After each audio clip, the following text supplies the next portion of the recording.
अजनबी मसीहा, अरसलान और जलीखा की दास्तान। खौफ का साया।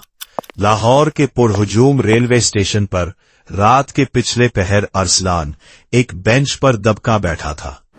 उसकी आंखों में नींद नहीं बल्कि वहशत थी। आबाई गांव में जायदाद के तनाजे ने उसके अपनों को ही उसका जानी दुश्मन बना दिया था। वो उसे खत्म करने के लिए शहर तक उसका पीछा कर रहे थे।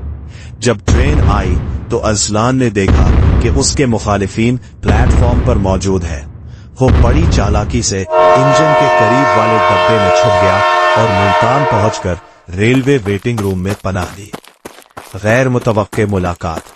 नमाज फज्र के बाद अरसलान अभी दुआ मांग ही रहा था कि एक बरकापोश लड़की जलीखा हाँपती कांपती कमरे में दाखिल हुई। अरसलान का दिल जोर से धड़का। उसे लगा ये दुश्मनों की कोई चाल है जो किसी औरत के जरिए उसे फंसाना चाहते हैं। वो बगैर बात किए बाहर भागा, मगर लड़की भी उसके पीछे आई। जब अरसलान ने गुस्से से मुड़कर देखा तो जलीखा की आंखों में मौजूद सच्चाई और खौफ ने उसे रुकने पर मजबूर कर दिया। जलीखा ने रोते हुए बताया कि वो यतीम है और उसके चचा ने जायदाद हड़प करने के लिए उसकी जमीन की अलॉटमेंट मनसूख करवा दी है और वो यहां अकेली इंसाफ की तलाश में आई है। अदालत का मैदान। दोनों कचहरी पहुंचे। अरसलान ने देखा कि वहां सफारिश और रिश्वत का बाजार गर्म था। जलीखा के पास सिर्फ चंद 100 रुपए बचे थे जो इसकी जिंदगी की कुल जमा पूंजी थी। अरसलान ने फैसला किया कि वो अपनी फाइल के साथ साथ जलीखा की भी मदद करेगा। इत्तेफाक से जब केस की बारी आई तो अरसलान ने अपनी बात खुद पेश की। जज उसके मुदल्लल अंदाज से मुतासिर हुआ और फैसला उसके हक में दे दिया। लेकिन असल इम्तिहान जलीखा का केस था। मुखालिफ फरीक के पास महंगे वकील थे जबकि जलीखा के पास सिर्फ अरसलान की हिम्मत। अरसलान ने जज से एक अजीब दरखास्त की, जनाब, मैं वकील नहीं हूं, लेकिन मैं इसका वो भाई हूं जिसे कुदरत ने ऐन वक्त पर उसकी हिफाजत के लिए भेजा है। मुझे बोलने की इजाजत दी जाए। हैरान कुन मोड़। अरसलान ने जब दलाइल देना शुरू किए तो मुखालिफ वकील ने उसे टोकते हुए कहा, तुम इस लड़की के भाई बन रहे हो? क्या तुम्हें मालूम भी है कि ये जायदाद असल में किसकी है? अरसलान ने जवाब दिया, ये उस यतीम की है जिसका कोई सहारा नहीं। वकील ने एक पुरानी दस्तावेज जज के सामने रखी और कहा, जनाब, ये जायदाद जिस शख्स के नाम पर मुंतकिल होनी थी वो बरसों पहले लापता हो गया था और वो अरसलान के वालिद का नाम था। कमरा अदालत में सन्नाटा छा गया।